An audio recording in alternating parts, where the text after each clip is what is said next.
नमस्कार, आप देख रहे हैं सी न्यूज भारत और मैं हूं आपके साथ ज्योति अरोरा। वक्त हो गया है न्यूज बुलेटिन का, जिसमें हम जानेंगे कि कहां अखंड सौभाग्य के लिए महिलाओं ने की वटवृक्ष की पूजा, शहडोल में किसके निर्देश के बाद जिम्मेदार अधिकारी पहुंच रहे हैं वार्डों में, और कहां पुलिस की गिरफ्त में आए हाईटेक कार चोर। इन सभी खबरों को जानेंगे विस्तार से, तो चलिए निगाह डालते हैं इस वक्त की बड़ी खबरों पे। बरेली के फरीदपुर की पुलिस ने हाईटेक कार चोरों को गिरफ्तार किया है। उनके पास से 2 चोरी की कार भी बरामद हुई है।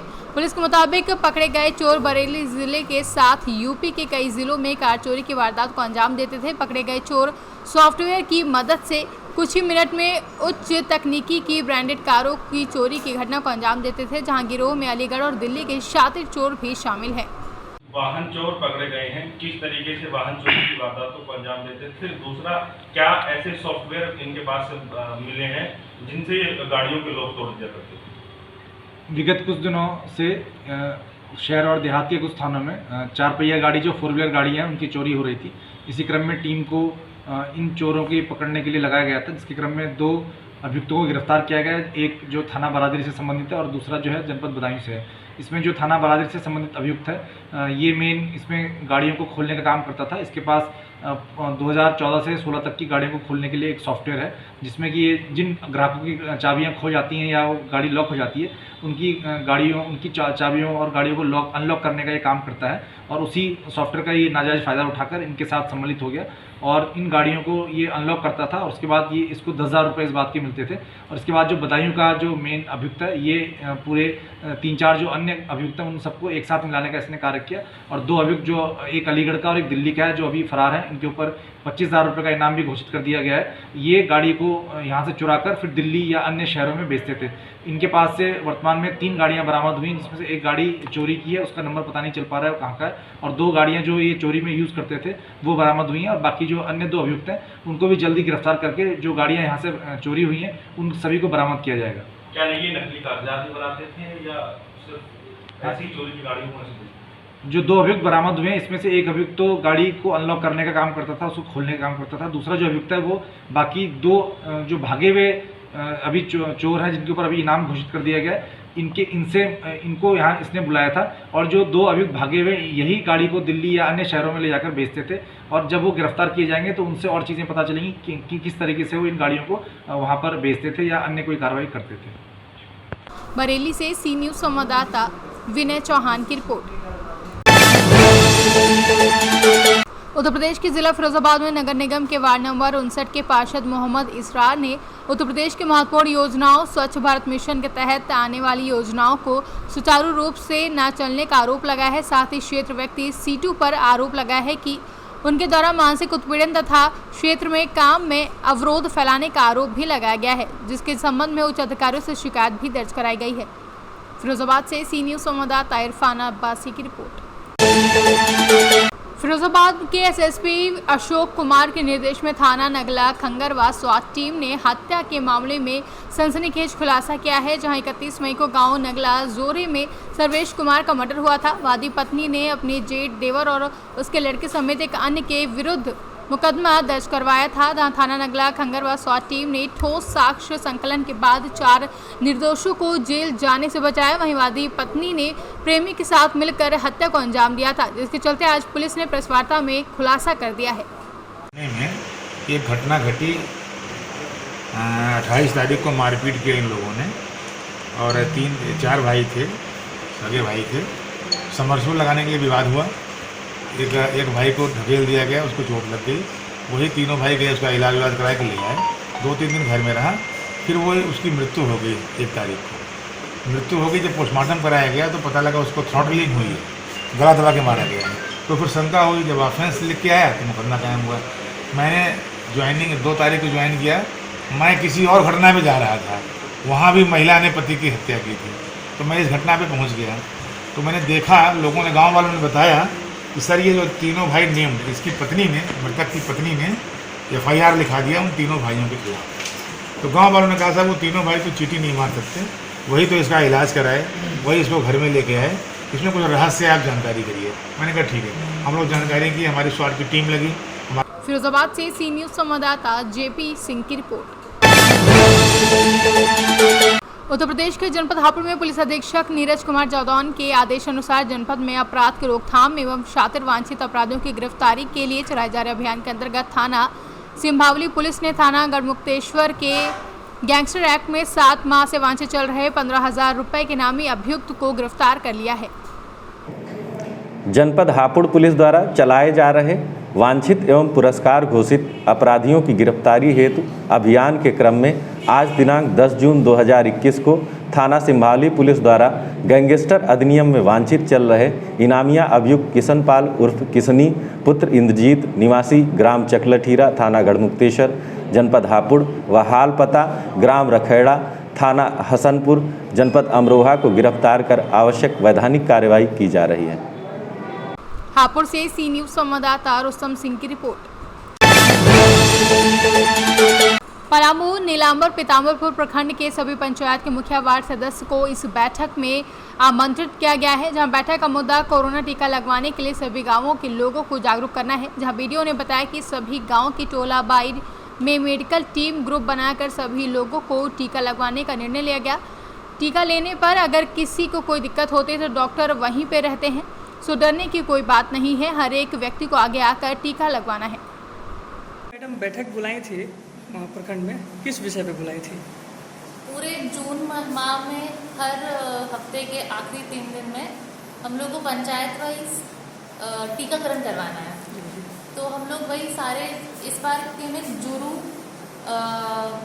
क्या नाम है, जुरू जामुंडी कोटखास और पुरनडी, ये 4 पंचायत में होना है।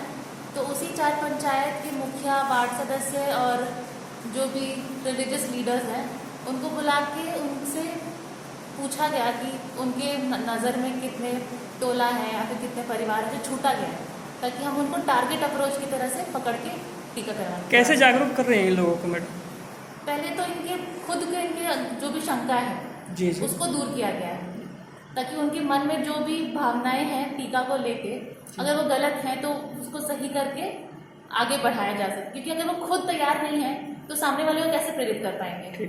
तो हम लोगों ने पहले इनको खुद समझाया और फिर उनको समझाने के लिए बोला कि भाई अपना जो समझ है वो आगे बढ़ाएं। झारखंड से सी न्यूज संवाददाता अवध किशोर राय की रिपोर्ट। बरसात भी महिलाओं के हौसलों को नहीं तोड़ सका, जहां जनपद में श्रद्धा और उत्साह के साथ सावित्री पूजा मनाई गई। जहां बरसात के चलते कुछ महिलाओं ने घरों में ही पूजा की, वहीं महिलाओं के श्रद्धा और उल्लास के आगे बरसात भी उन सभी को नहीं रोक सके और लोगों ने आगे आकर अपनी पूजा खत्म की। लखीमपुर खीरी से सी न्यूज संवाददाता बलवीर सिंह की रिपोर्ट। प्रयागराज के इंडिया में सामुदायिक स्वास्थ्य केंद्र की टीम के द्वारा कोरोना टीकाकरण कैंप का आयोजन इंडिया में पहली बार औसानपुर गांव में लगाया गया, जिसमें 45 साल से ज़्यादा उम्र के लोगों के लिए पहला कैंप लगा। कैंप में सुबह से ही ग्रामीणों का पंजीकरण का कार्य शुरू हुआ तो ग्रामीणों की भीड़ जुटने में लगी। वहीं 12 बजे तक लगभग 50 लोगों ने टीकाकरण करवा चुके थे और 100 से ज़्यादा लोगों के पंजीकरण भी हो चुके थे। कहाँ के रहने वाले? औसानपुर। आज यहाँ पे गांव में वैक्सीनेशन हो रहा है, तो मतलब कैसा लग रहा है वैक्सीन लगवाने के बाद आप? अच्छा लग रहा है। जैसे लोग बताते हैं कि किसी भी प्रकार का साइड इफेक्ट वगैरह होता है, कुछ ऐसा आपको लग रहा है? नहीं ऐसा कुछ। कितनी देर हुआ लगवाया आपको? 15 मिनट हो गया। ये कौन सा गाँव है? औसानपुर। आज आपने कोरोना का वैक्सीन लगवाया है, हाँ। किसी भी प्रकार की कोई समस्या समझ में आ रही है? नहीं अभी तो नहीं आ रही। कितना समय हो गया आपको लगवाया? अभी तो लगा के मिनट हुआ। लोगों को और क्या आप बताएंगे कि जैसे कि जो लोग कहते हैं कि नहीं बहुत समस्या रहती है, दिक्कत होता है, लोग बीमार होते हैं, तो क्या ऐसा कोई अगर आप जानकारी लेगा तो क्या आप बताएंगे? किसी को आप बताएंगे तो हाँ। क्या बताएंगे इसके विषय में? कोई दिक्कत नहीं है। कोई दिक्कत। वैक्सीनेशन चल रहा है, उसको लेकर क्या कहना चाहेंगे? शासन की मंशा के अनुरूप पीएससी और पीएससी पर वैक्सीनेशन तो चल ही रहा है, साथ ही साथ हम लोग ग्रामीण स्तर पर कैंप का आयोजन करके 45 वर्ष से ऊपर जो भी कोविड-19 के हमारे लाभार्थी हैं उनका वैक्सीनेशन कर रहे हैं। इसी क्रम में आज प्रथम कैंप का आयोजन प्राथमिक विद्यालय औसानपुर में किया गया है, जिसमें अच्छी खासी संख्या में लोग अब तक वैक्सीनेशन करा चुके हैं, वेटिंग में हैं और आगे। तो परिचय आपका? राज बहादुर यादव, खंड विकास अधिकारी, हंडिया। अब शासन की योजना है कि अब गांव-गांव जाके जो है 45 प्लस के लोगों का जो है वैक्सीनेशन कराया जाना है, क्योंकि कुछ सेंटर यहाँ से दूर होते हैं तो ग्रामीण वहाँ पहुँच नहीं पाते। इसलिए योजना है कि अब गांव में जाके सबका किया जाए। उसी में आज ही पहला कैंप जो है ग्राम सभा हसानपुर में किया जा रहा है। सर अभी तक कितने लोगों का वैक्सीनेशन हुआ? यहाँ करीब 50 लोगों का हो चुका है। अभी भी काफ़ी लोग बैठे हुए हैं, अच्छी संख्या में लोग आ रहे हैं, बड़ा अच्छा रिस्पांस है। सर अभी जो मतलब जैसे ग्रामीणों को जो वैक्सीनेशन को लेकर डर था उनको जागरूक करने के लिए क्या योजनाएं चलाई गई हैं? तो जागरूक करने के लिए हमारी ब्लॉक की टीम है, विद्यालय से जो अध्यापक हैं और स्वास्थ्य विभाग के आशा आंगनबाड़ी सबके द्वारा जो है, प्रधान के द्वारा जो है, सभी के लोगों के द्वारा उनको समझाया जा रहा है, उनको बताया जा रहा है कि ऐसी भ्रांतियों में ना पड़े और टीकाकरण अवश्य कराएँ। मैं डॉक्टर आशीष दुबे, अधीक्षक सामुदायिक स्वास्थ्य केंद्र हड़िया। सर यहाँ आज गांव में वैक्सीनेशन चल रहा है, उसको लेकर क्या कहना चाहेंगे? सबसे पहले तो हम यहाँ के ग्राम प्रधान को भी धन्यवाद देना चाहते हैं कि उन्होंने वैक्सीनेशन के लिए और अपने यहाँ जो हमारे अधीक्षक हैं सामुदायिक स्वास्थ्य केंद्र के उनको, अखंड अधिकारी महोदय को, यूनिसेफ के लोगों को, जो यहाँ पूरी वैक्सीनेशन की टीम लगी हुई है, सबको आज अपने दिल की गहराइयों से धन्यवाद देते हैं कि आप लोगों के सहयोग से इस ग्राम सभा अवसान पर ग्राम प्रधान के नेतृत्व में जो टीकाकरण हो रहा है 45 प्लस का, इसके लिए सभी का हम आभार व्यक्त करते हैं। और आज टीकाकरण, चूँकि ये भी मेरी भी मातृभूमि है, पैतृक गांव है, और इस गांव में आज टीकाकरण का शुरुआत के पहले अभी जो कोरोना की दूसरी लहर आई थी, उस लहर में जितने लोग दिवंगत हुए थे और जितने लोग कोरोना के संक्रमण से पॉजिटिव हुए थे उनके लिए, और जो दिवंगत हुए थे उनके लिए 2 मिनट का मौन, और जो कोरोना पॉजिटिव होकर निगेटिव हुए हैं उनके स्वास्थ्य लाभ के लिए 2 मिनट का मौन रखा गया है। इस गांव के लोगों ने उनके लिए मौन रखा कि वो लोग जल्दी स्वस्थ हों।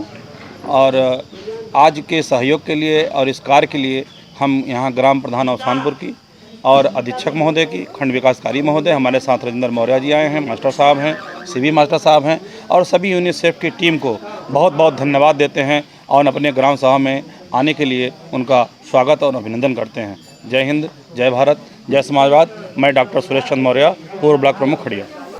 प्रयागराज से सी न्यूज़ संवाददाता रणविजय सिंह यादव की report. Students federation of India Sultanpur के द्वारा इस महामारी में पशु पक्षियों की पेय पात्र के सेवा क्रम में सार्वजनिक स्थानों, छात्रों और परिवारों में निःशुल्क पात्र का वितरण किया गया, जहां इस मौके पर उपस्थित एसएफआई के जिला मंत्री सौरभ मिश्रा ने कहा कि सुल्तानपुर पिछले कुछ समय से जारी प्रचंड गर्मी व चिलचिलाती धूप ने आम आदमी से लेकर पशु पक्षियों की दिनचर्या को अस्त व्यस्त करते हुए सभी को परेशान कर दिया है। आलम यह है कि भीषण गर्मी की वजह से परिंदे कहीं देखने को भी नहीं मिल रहे हैं, जिनके चलते सभी ने मौसम के जानकारों का मानना है कि आगे वाले समय में गर्मी से इंसानों के साथ पशु पक्षी पर भी अधिक असर पड़ेगा। गर्मी व तेज धूप से बचने के लिए मनुष्य तो अपना इंतजाम कर लेता है, लेकिन बेजुबान परिंदे कुछ भी नहीं कर पाते हैं। ऐसे में अगर मानव द्वारा इनके लिए कुछ किया जा सके तो बेहतर होगा। सुल्तानपुर से सी न्यूज़ संवाददाता मनोज पांडे की रिपोर्ट। खबर मध्य प्रदेश के उमरिया से है, जहां शेड्यूल कमिश्नर राजीव शर्मा के निर्देशन में पूरे संभाग के नगरीय निकायों में नगर सेवा अभियान चलाया जा रहा है, जहां इस अभियान के माध्यम से निकायों के जिम्मेदार अधिकारी बरसात पूर्व वार्डों में जाकर नालियों की साफ सफाई, जल भराव को रोकने की व्यवस्था, स्ट्रीट लाइट की व्यवस्था तथा आमजन की रोजमर्रा की शिकायतों को संज्ञान में ले रहे हैं। इसी कड़ी में आज मुख्य नगर पालिका अधिकारी उमरिया शशि कपूर गढ़पाले ने उमरिया नगर पालिका के अंतर्गत आने वाले वार्डों में जाकर नगर सेवा अभियान के तहत लोगों को हो रही समस्याओं का जायजा लिया। कमिश्नर साहब शहडोल संभाग के द्वारा नगर सेवा अभियान शहडोल संभाग की सभी नगरीय निकाय में चालू किया गया है। उसी के परिपालन में आदरणीय कलेक्टर साहब के मार्गदर्शन में नगरपालिका उमरिया में भी नगर सेवा अभियान चालू किया गया है। चूँकि यह 15 जून तक है, 1 जून से चालू हुआ है, तो प्रतिदिन विभिन्न अलग अलग वार्डों में कार्यक्रम आयोजित किया गया है। इसी के तहत आज यह कार्यक्रम जो है झिरिया मोहल्ला ज्वालामुखी फाटक में किया गया, जिसमें कि हम जो ऐसे क्षेत्र जो जल भराव क्षेत्र है, बरसात को देखते हुए नाली निकासी, विद्युत स्ट्रीट लाइट की व्यवस्था, जल प्रदाय की व्यवस्था, ये सभी आधारभूत व्यवस्थाओं को निरीक्षण करके इनको दुरुस्त करने का कार्य कर रहे हैं। उमरिया से सी न्यूज़ संवाददाता केजी पांडे की रिपोर्ट। उन्नाव में हिंदू जागरण मंच के प्रांतीय मंत्री व प्रभारी विमल द्विवेदी एक ऐसे समाज सेवक हैं जिनके कार्यों और सेवादारी की चर्चाएं कई जनपदों एवं प्रदेशों में हो रही है, जो वास्तव में उन्नाव में गरीबों, असहायों और जरूरतमंद लोगों के लिए मसीहा बन चुके हैं। आपको बता दें कि विमल द्विवेदी कोरोना काल में अपने निजी खर्च से लगातार सेवादारी कर रहे हैं, तो वहीं दूसरी ओर पर्यावरण संरक्षण पर भी प्रभावी मुहिम चला रहे हैं, जिसको लेकर वट सावित्री पूजन के त्योहार पर मातृ शक्तियों को वट वृक्ष देकर सम्मानित किया और उनके ही कर कमलों द्वारा आदिकाल से ही पूजे जाने वाले वृक्षों नीम, बरगद व पीपल के 51 पौधों का रोपण भी कराया गया, जो जीवनदायिनी रक्षक हवाएं प्रदान करती हैं। पौधारोपण के उपरांत मातृ शक्तियों में विमल द्विवेदी के कार्यों की सराहना करते हुए कहा कि विमल द्विवेदी भारतीय संस्कृति को बढ़ावा देने, महिलाओं का मान सम्मान बढ़ाने और पर्यावरण संरक्षण के लिए जो कार्य कर रहे हैं, हम उनकी भूरी भूरी सराहना करते हैं। हिंदू जागरण मंच द्वारा चलाए जा रहे पर्यावरण संरक्षण अभियान में जो गत सप्ताह महिलाओं को बरगद के पौधे वितरित किए गए थे, वो आज वट सावित्री पूजन के बाद सम्मानित मातृ शक्तियों द्वारा उनको रोपित करने का कार्य किया गया है, जो लगभग नगर में 3 दर्जन से अधिक महिलाओं द्वारा ये रोपित किए गए हैं। हिंदू जागरण मंच की ये जो सराहनीय पहल है, इसमें निरंतर हम लोगों का ये प्रयास है कि जिस तरह से हम लोग कोरोना महामारी जैसे उससे जूझ रहे हैं, इसमें लगातार हिंदू जागरण मंच का एक प्रयास है कि जो पौधे हम लोगों को जीवन प्रदान करते हैं, जो हमारी आस्था से जुड़े हुए हैं, उनका संरक्षण हो, उनको लगाया जाए और उनको लगाने के लिए लोगों को प्रेरित किया जाए। हमारे बड़े भाई विमल द्विवेदी जो हमारे प्रांतीय मंत्री हैं हिंदू जागरण मंच के, उन्होंने परसों हम सभी महिलाओं को मनोरंजन पार्क में वट वृक्ष का पौधा वितरित किया, जो हम सभी महिलाओं ने सुरक्षित रख लिया। आज पूजन करने के पश्चात सभी महिलाओं ने उन पौधों को यथास्थान उनको ये पूजा करके उनको पौधा लगाया और उनके लिए संकल्प किया कि हम उनकी देखभाल अच्छे ढंग से करेंगे। और महिलाओं के लिए विमल भैया का ये बहुत बड़ा योगदान है, जो हमारे संस्कृति को वो आगे बढ़ा के इतना ज़्यादा आगे से महिलाओं को ध्यान रख रहे हैं। उन्नाव से सी न्यूज़ संवाददाता दिनेश साहू की रिपोर्ट। फिलहाल के लिए न्यूज़ बुलेटिन में बस इतना ही। खबरों का सिलसिला लगातार जारी है, आप देखते रहिए सी न्यूज़ भारत।